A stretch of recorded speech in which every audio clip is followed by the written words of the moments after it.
रोखठोक, बेधडक आणि नेमक्या घडामोडींचा अचूक वेध घेणारं एकमेव विजनरी बातमीपत्र विन टीव्ही मराठी.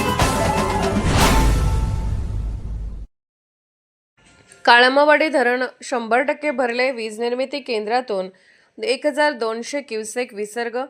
राधानगरी तालुक्याच्या घाटमाथ्यावर असलेल्या काळमावाडी धरणाच्या पाणलोट क्षेत्रात पुन्हा पावसाचा जोर वाढला असून धरणाच्या पाणी पातळीत झपाट्याने वाढ होत आहे.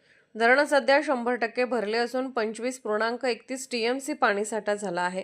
धरणाच्या पाणलोट क्षेत्रात गेल्या 24 तासात 13 मिलीमीटर पावसाची नोंद झाली आहे. तर 1 जून पासून आज अखेर तब्बल 2715 मिलीमीटर पाऊस झाला आहे. पावसाचा जोर वाढत असल्याने धरणाच्या पाणी पातळीतही सातत्याने वाढ होत आहे. दरम्यान काळमावाडी धरणाच्या वीज निर्मिती केंद्रातून 1200 क्युसेक पाण्याचा विसर्ग नदीपात्रात करण्यात येत आहे.